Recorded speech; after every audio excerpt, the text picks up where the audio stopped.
G'day racers and welcome back to another live stream. The topic for today's live stream is, does keto actually work for racers? So ketogenic diet seems to be the in thing at the moment, as well as plant-based eating, which I'll touch on later on in this video. But the main topic for today's video is keto. And the reason I tackle this is it's actually a fairly common question that I get, like over the years that I've been coaching. Different fads and different diets and different ways of eating come into play. And I tend to find it's not the seasoned training people, okay? It's not the seasoned people that eat well. It's the people that are new to training or new to losing weight or new to getting fit or new to improving their performance on the bike, and they've never really gone anywhere near that stuff. And these are the people that look at keto and go, okay, this is the thing that seems to be the in thing or the most popular thing at the moment. So I'm going to give it a crack. So what I'm going to tackle is the pros and cons of keto, whether you should use it to help improve your riding and improve your racing, and then also give you some recommendations on what you can do moving forward. Pros of keto, you lose weight very quickly. So anytime you cut carbs out of your diet, which is what keto is. So ketogenic diet is where your primary fuel source for your body is fats. Okay, so that could be body fat, but it's also fats from food as well. So what that means is all of your food, majority of your food is made up of fats, and there's only up to 20 grams of carbs. So 20 grams of carbs is 2/5 of fuck all. So pretty much, let's just say no carbs apart from a few lettuce leaves and some very low carb veggies. So what happens is your body starts to run on fat rather than running on carbs as its primary fuel source. And when you do that, your body starts to produce ketones. So it's now using ketones and fat as energy to be able to fuel your body and fuel your brain rather than using carbs. Now, whenever we do that and we cut carbohydrates out of our diet, carbs hold a lot of water. Okay, so carbohydrates. The word hydrate is in the word carbohydrates. And there's a reason for that. Carbohydrates hold a lot of water. So anytime that we cut carbs out of our diet, you're automatically going to lose a lot of water weight at the same time. So it's very common when you start keto is you'll do it for 2 or 3 days and you lost 2, 3, 4 kilos in the space of 2 or 3 days. I hate to break it to you, but you haven't lost fat in those 2 or 3 days. Okay, what you've lost is a whole heap of water. After you have been eating fats for all of your meals, you've cut your carbs right down and out, okay, and fats are making up majority of your calories. I think it's, if I remember the numbers correctly, it's either 5 to 7 days or 7 to 10 days it takes for your body to adapt to using fat as fuel. And that's when you will go into what's called ketosis, where your body is producing ketones and fat is your main source of energy that it uses to be able to operate for training and for everyday life. So it can be great for losing weight. Okay, you're going to lose a heap of water weight at the start. Your body weight's going to drop very, very quickly. And then after that, once you get into ketosis, it's a very efficient way of being able to lose body fat and drop your weight if that's your goal. The other pro for it is you're going to have more energy. The reason you'll have more energy is not so much because you're fat adapted. It's more so because you've probably cut out all the other crap in your life. And that happens with a lot of different ways of eating. Often the way of eating isn't necessarily the thing that's giving you the result that you're after. It's just that you've been focused on a particular set of foods and you've cut out all the other shit that you were eating before. Okay, whether it's keto, whether it's paleo, whether it's eating, doing plant-based, whatever it is, eating those specific foods may not always be the reason you're getting the result. It's more so that you've cut out the shit. You cut out the soft drinks, you cut out desserts, you cut out the biscuits at morning tea, all the other stuff, the cereal for breakfast, all the other shit that you used to have, you've cut out to follow this specific way of eating. And that's where a lot of the result comes from energy. It's just not having a whole heap of processed foods going in that you'd normally have going in your body. The other pro for it is it can be good for distance sports. So in your body, you have 3 energy systems. You've got your ATP system, which lasts for about 10 seconds. You've got your glycolytic system, which lasts for a couple of minutes, which is your carb system. And then you have your oxidative system, which runs primarily on fats, which is your third system. Now, the oxidative system is primarily used in distance sports. So think like marathon run, okay? 3 or 4 hours of running. Think triathlons, think Ironmans, think long distance cycling for hours and hours. That's where you're using predominantly your oxidative system, which is fats. So a ketogenic diet can be very good if you do those types of endurance sports. As races, like if you look at enduro events don't come under that category. The reason they don't come under a pure oxidative system category is because during enduro rides, there's very high intensity areas.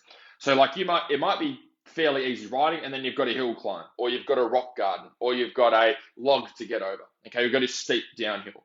Whatever it is that you've got, you have these very high intensity peaks that you have throughout an enduro race, even if you're doing 4, 6, 12 hour, 24-hour enduro.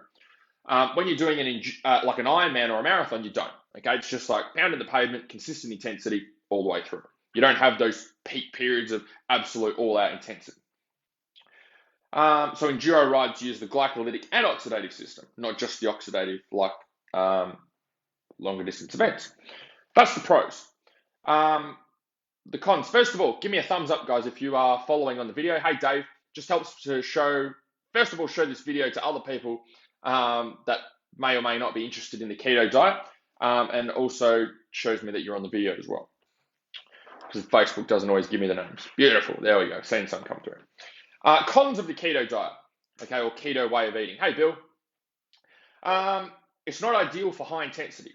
The glycolytic system is your high intensity system. So when you are tackling a hill climb, hey, Brendo, when you're tackling a big log, when you are going through a really rough section on a motocross track, going through a whole heap of braking bumps, getting up on the back on the pegs and tackling some whoops, that's using your glycolytic system. Okay, and that glycolytic system uses carbs. Okay, the carbs is the fuel source for that. So if you're fat adapted and you're using fats as your main fuel source, it's not optimal for high intensity training. Okay, again, it's good for like steady state cardio if you just go for like a casual ride on the weekend, or you like to go for a cycle, or you do Ironmans and marathons. It can be effective for that. When it comes to enduro and it comes to motocross, it's too high intensity to be using fats. Fats take too long and are too hard to break down to be able to use as energy. Okay, carbs are what fuels that glycolytic system, which is one of the major energy systems you're using when you ride and when you race. So that's why keto is not ideal for riding and racing. The other thing is it's very restrictive. So if you think about what people eat these days, right? If you think about like a supermarket, I think it's fair to say probably maybe 80% of the supermarket, let's be generous, let's say 75% of the supermarket is shelves and processed shit. The other 25% of the supermarket is fruits, meats, and vegetables, okay? Not processed stuff. Now, if you want to eat healthy, that means cutting out 75% of the shopping center, okay? So if you're used to just eating whatever you want, eating well already takes out 75% of food choices that you have from a supermarket, down to that 25%. Now, if you want to do keto, you have to take all of your carbs out as well. And that means including high carb vegetables and fruits. So what happens is you started off with a food choice like this from the whole supermarket. Let me get on camera properly. Okay, you started off, I'm trying to get the right camera angle here. You started off with 100% of the shopping center. You've decided to eat healthy, which cuts you down to 25% of the shopping center. Now, when you do keto, that's going to cut it down even further. So this is the selection of foods that you have, okay, when you're on a keto diet. All right? So the most important thing with any way of eating is consistency, okay? You will need to make sure that you can be consistent with this for the rest of your life, not just be able to do it for a few weeks and then get off it, because once you get off it, you're going to get all the weight that you just lost and all the momentum you had is going to disappear. So it's a very restrictive way of eating, okay? Because you're limiting the food. You're going to be eating the same foods all the time. You're going to find it hard to socialize and be able to go out because you've got such a small range of foods. So if you're fussy with food, definitely not going to work for you. The other thing is it's also hard to stick to. So to get into ketosis, like I was saying, it's somewhere between, I think, 7 to 10 days, okay, it takes, where you have to be eating high-fat foods, low-carb foods, 24/7, all day, every day, to be able to get your body into ketosis to produce ketones and use fat efficiently. Now, what happens is you have to keep doing that every single day. There's no days off. There's no cheat meals. There's no cheat days. There's no going out to the pub and having a good time. There's no having a few beers on the weekend, because as soon as you increase your carbohydrate intake, okay, as soon as you go out and have a few desserts or have a few big meals and have a palmy on the weekend, spend time with your family and have a few bread rolls, as soon as that happens, as soon as your carbs start to elevate and increase, your body comes out of ketosis and it goes back into carbohydrate burning mode. Okay, so all that hard work you did to get into ketosis disappears on the weekend. And so what I find happens with a lot of people that do try keto is they're not really doing keto properly. They're doing it during the week and then they go and eat shit on the weekend, which means they're not really doing keto. And the main thing that's actually helping them is cutting out the shit. It's not so much keto that's helping them, it's just they're not eating shit during the week. That's the thing that's actually getting them the results. So overall, do I recommend doing keto? For majority of people, for 99% of you, no. Is it going to help with your racing? No. Is it going to help you to lose weight? Yes, it can. Is it a long-term strategy? No, it's not. Okay. 9 times out of 10, you're not going to be able to stick to a keto way of eating for the rest of your life unless you really, really enjoy that stuff. If you don't really, really enjoy it, the chances of you sticking to keto are probably 0 to none. Okay, over the long term. If people decide to do it because they feel like it's a great way of losing weight really fast, that's great, but what happens when you come off it, right? You do it for 6 weeks and you lose a shit ton of weight, then you go back to how you were eating before and you gain it all. So you've just wasted your time, okay? You don't have a long-term approach. I've seen different fads come and go over the years. I've been coaching since 2014, but I've been studying and researching and doing courses and all the rest of it since 2010. Right? I've been training long before that since I was 10 years old, but I've only put specific focus into studying it and researching it and doing this shit every day since 2010. Now, over the years, because I've been doing it for so long, I see different trends. Back in 2010, it was all about paleo. Paleo way of eating was the end thing. Then that disappeared. Then we went to zone way of eating. Okay. Then once zone was in and out, then we moved to transition to keto over the last few years. Keto's been a big thing.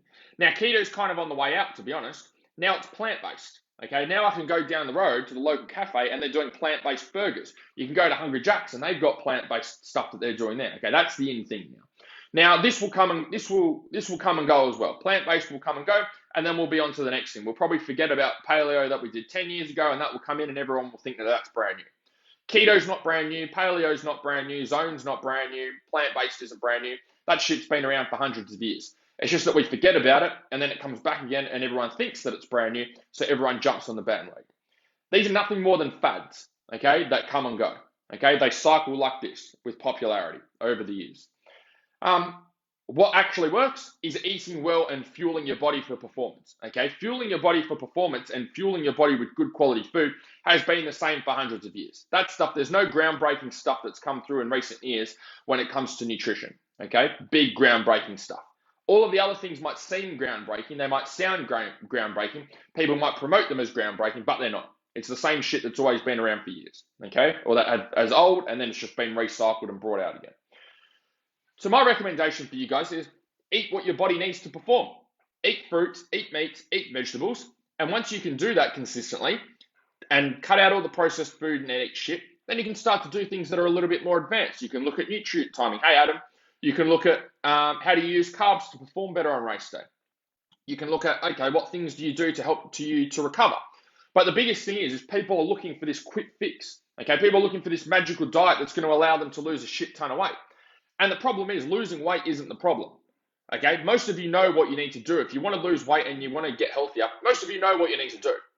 The problem is the strategy you have isn't a long-term strategy. It's a short-term strategy. Starving yourself, missing breakfast, fasting all week, okay, cutting calories by a shit ton of calories every day, halving the size of your meals all day. Hey, Nick, okay, these are things that aren't sustainable. Doing a keto diet, okay, trying to do paleo, trying to do zone way of eating, trying to fucking weigh and measure everything every single day. They might work and they might get you a result, but that's not what you're after, okay? What you're actually after, you might think you're after that, but you're not. What you're actually after is a way of eating that fits into your lifestyle and into your day-to-day life that allows you to go about doing things that you need to do on a day-to-day, where you actually enjoy your food and look forward to your meals, okay? Not want to miss meals because your food's so bloody boring because you've been eating lettuce leaves bloody 10 times a day and you're starving. It's actually finding an approach that you can stick with for the long term. It's looking at it and going, okay, is this something I can maintain for the next 20 years or for the rest of my life? And if the answer to that is no, if the answer is this is way too restrictive and way too hard and I can't socialize and I can't go out the weekend, I can't go to the pub and I can't go to a restaurant, I can't have breakfast with my kids and I can't have pancakes on a Saturday morning, then you need to look for something else that's a bit better, okay? It just means you're getting sucked into fads. You're getting sucked into things that aren't long-term strategies. And that's what I do with my riders. Okay, I focus on long-term strategies. Our guys are having chicken schnitzels. Okay, having bacon and eggs for breakfast. Like stuff that most people are trying to cut out are things that I'm including in their eating. It's just that they're educated on the way that they eat. They know how to eat. They know what they're fueling their body with. They know what time they need to eat specific foods. They have the education. And once they have the education, the great thing about that is they can keep using it for years and years. Okay, not everyone works with me. Not everyone's going to work with me for the rest of their life. In fact, no one is going to work with me for the rest of their life. Okay, all of the riders that I work with, but my goal is to have an impact on them where I've taught them strategies and I've educated them so that they can continue to use the same principles for the rest of their life, long past the time that they've actually worked with me. Okay, and I know that that's effective because I still get messages. Had messages over recent days actually from two different riders who've worked with me in previous years, okay, 2014, 15, 16, who said, hey, like I'm still using the things that you taught me, okay, back then. So it's not about just here's a plan, go and eat this rabbit food for the next 6 weeks and you'll get results. Yes, you will get results from that, but you didn't actually learn anything, okay? It's not maintainable. You didn't educate yourself. You're not any better off. You just know when you restrict food and you do this shitty eating plan for a short period of time and absolutely ruin your life for 6 weeks that you get a result. And so it's too hard. Okay, no one's going to stick with that because it's too hard. It's not maintainable. I don't stick with that. Okay, I would stick with that, and I love this shit. I love doing this stuff all the time. So what you need is a long-term approach. Okay, it's something that you can consistently use for the rest of your life, and you can adapt it. You know how to go out. You know how to eat at a pub. Okay, you know when you can have cheat meals. You know how to fuel yourself for training. You know how your body works, so you can get it performing at its best. So that's a bit of a rant, but that's all I've got for today. If any of you guys would like some help with this stuff and you want a clear-cut plan and you're sick of doing keto and paleo and trying all these fads and not being able to maintain it, send me a private message and I'll see if I can help. Otherwise, if you enjoyed the video, please give it a like. Hopefully you found it helpful and we can save someone else from jumping on a fad diet so they can actually enjoy their eating and get some long-term results. Otherwise, I'll see you guys soon. See ya.